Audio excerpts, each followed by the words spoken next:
A very good evening and welcome to Prime TV News with me, Abrar Abid, coming to you live and direct. Now, before we go into our stories in detail, let's take a look at our headlines.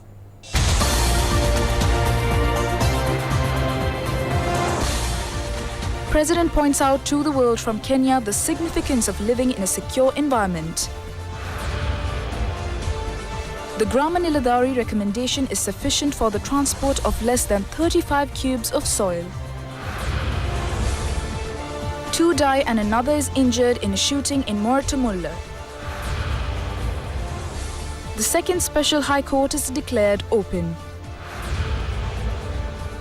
Malaysia rejects a call to free Vietnamese accused in Kim Jong-nam killing.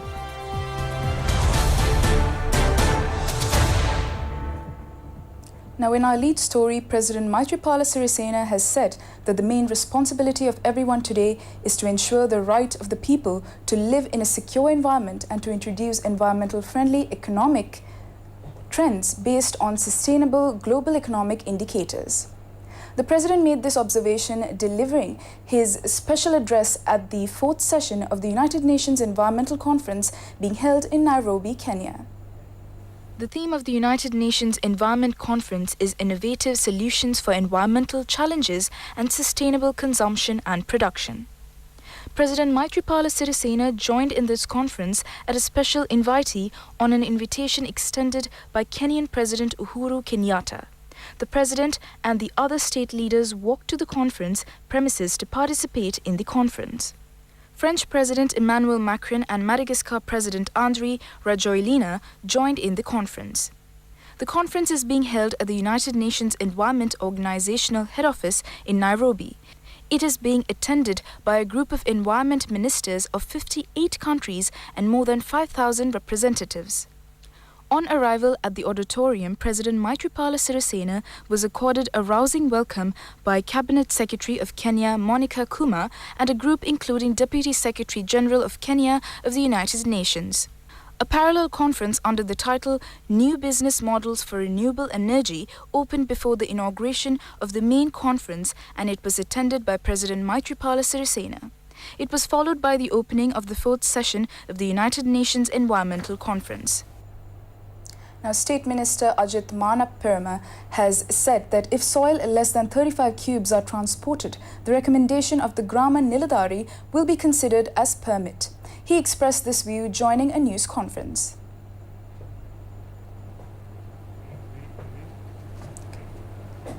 The State Minister said that if 35 cubes of soil is being transported for the construction of one's own house, and if the Grama Niladhari is aware of it, an approval plan or an approval of the Divisional Secretary is not needed. The Grama Niladhari can provide a certificate which would be considered as a permit.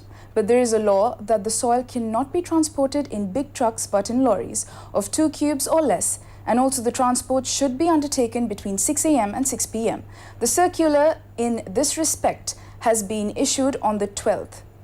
The Grama Niladhari's approval is effective only within the Divisional Secretariat division and only if the transport is being undertaken from a Grama Niladhari division in that of a divisional adjacent to it. Now, 2 persons have been killed and another injured in a shooting that took place in the Moratumulla area.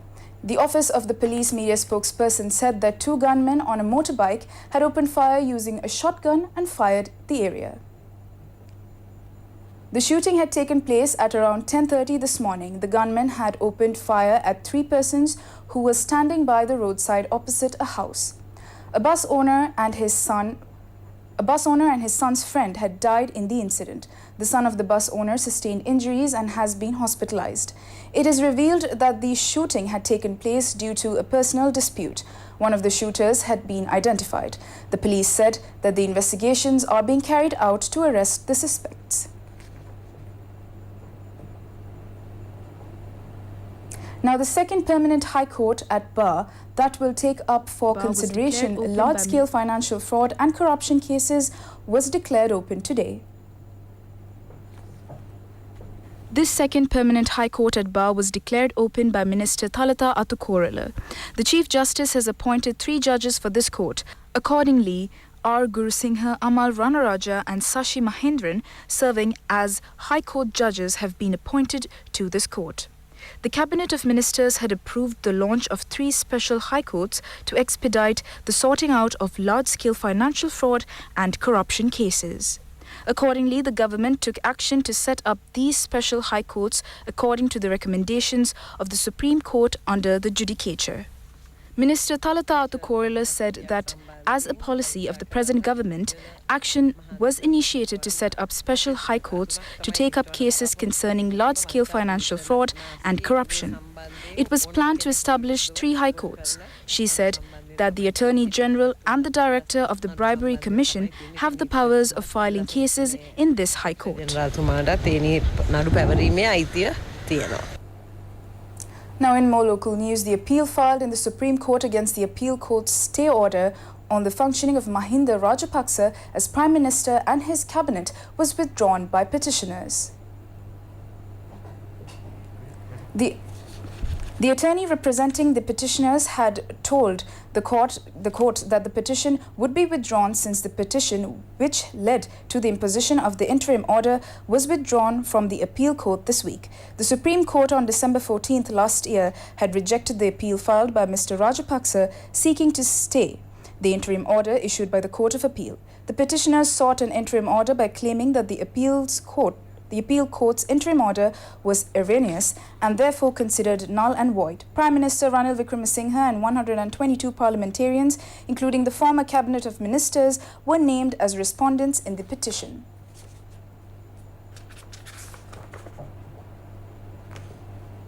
Now, it is planned to complete the removal of landmines from the north by year 2020. The national plan in this respect has already been formulated. The removal of landmines and anti-personnel mines buried in the northern and eastern provinces during the conflict period was carried out with the contribution of a large group. The government took the initiative of resettling families in areas where landmines had been removed and security consolidated. Organizations engaged in the removal of landmines said that there is another extent of 27 square kilometers left to carry out the demining process. The engineering force of the Sri Lanka Army as well as members of several non-governmental organizations are shouldering this task. The national plan for the removal of landmines was recently launched.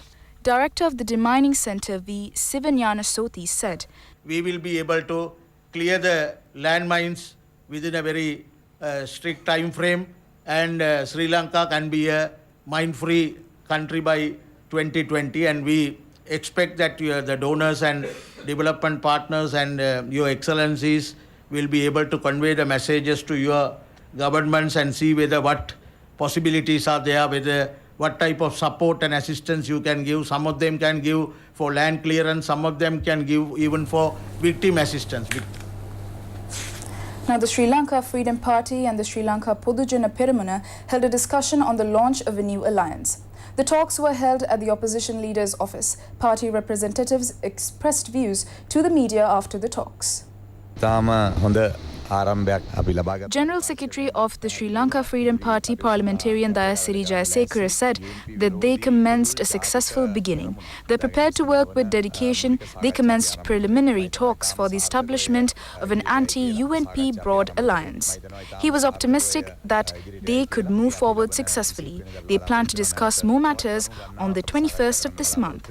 Parliamentarian Dulles Allahaperama mentioned that the final stage of the discussion will focus on the name of the alliance, the symbol, what the executive committee is, and who the general secretary is. He added that their discussions today dealt on the initial policies. Now, in more local news, a group of representatives of the All Ceylon Telugu Cultural Forum met opposition leader Mahinda Rajapaksa. The meeting took place at the Vijayarama official residence. The group of representatives had discussions on several matters with Mahinda Rajapaksa. Around 20,000 members of the Telugu community live in 7 villages in the island. They recall the services discharged by Mr. Rajapaksa. Meanwhile, a group of Muslim representatives of the Puttalam district also met the opposition leader. They expressed views on the problems they are facing in the area. Parliamentarian Arundika Fernando was also present on the occasion. Now, viewers will get an opportunity of watching the second semi-final round of the Youth with Talent, third generation, which introduced to the world the amazing talents of the youth at 9 p.m. this Saturday.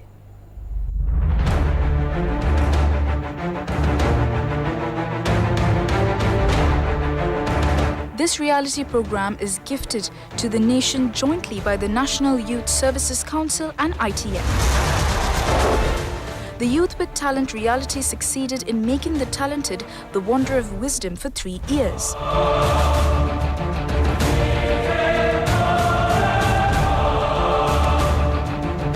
Its first semi-final round was held last week, and thus 10 competitors were selected for the final pool.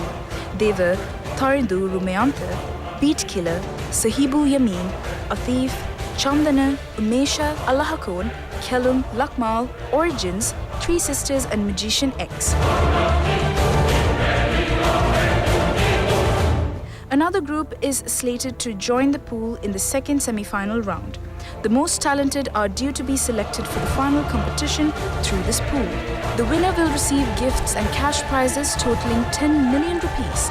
Youth with Talent has already become the most attractive and popular reality program in the country.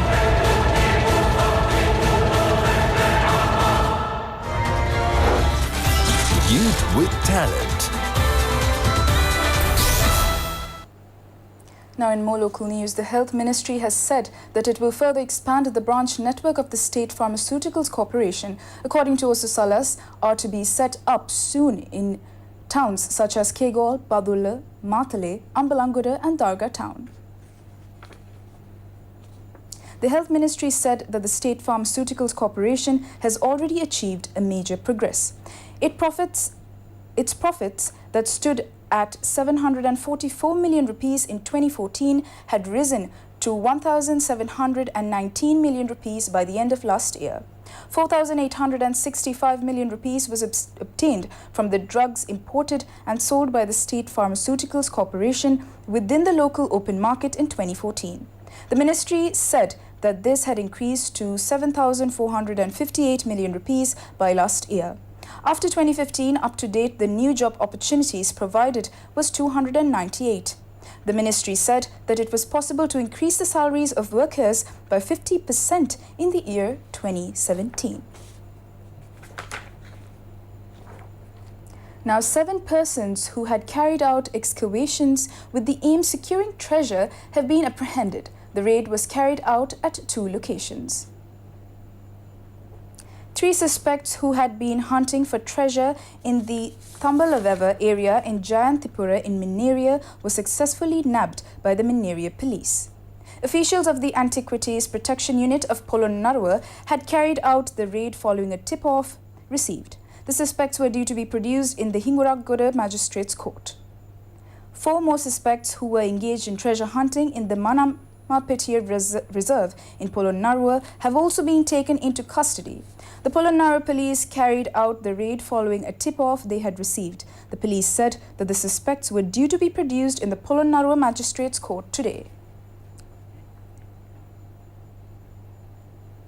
Let's now take a look at the very latest in business news in our business segment.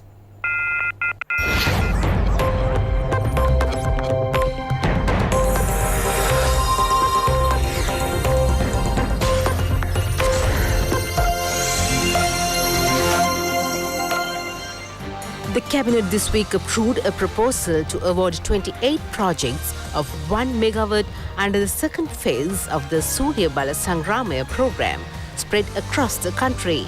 The proposal presented by the Power and Energy and Business Development Minister Ravi Karunanayake noted that the move is in line with government policy of sourcing 60% of the electricity supply from renewables by 2030. The Cabinet-appointed negotiating committee has recommended 28 investors to set up plants which will be set up in Anuradhapura, Vaunathev, Mahava, Pannala and Valachennai. To minimize issues faced, the Electricity Act of 2009 and the Electricity Act of 2013 will be amended to enable a more flexible procedure to procure electricity from all plants that are less than 10 megawatt from non-traditional energy sources.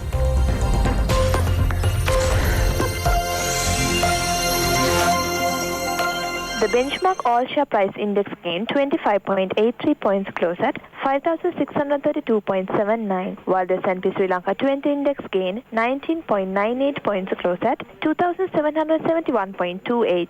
The turnover was 677.68 million rupees, with 17.6 million shares changed in hands in 2,806 trades. The market capitalization at the end of the day was 2,632.82 billion rupees. Top 5 gainers of the day were Malan Phipps, Redmi Sri Lanka, Sunshine Holdings, Hikkadu Beach Resort and Sanasa Development Bank.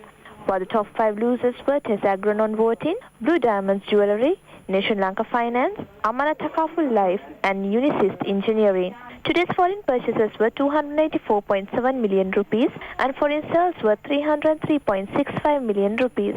There were 7 crossings today and the crossing turnover was 317.69 million rupees.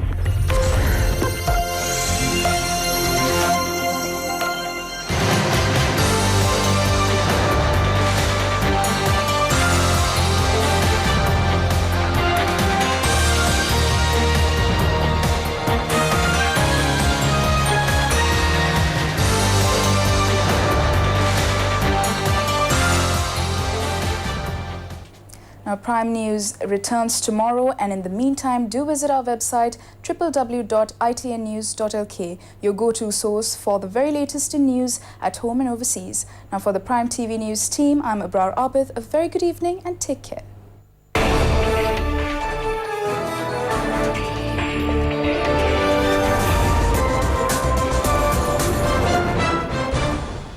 Abrar Abid.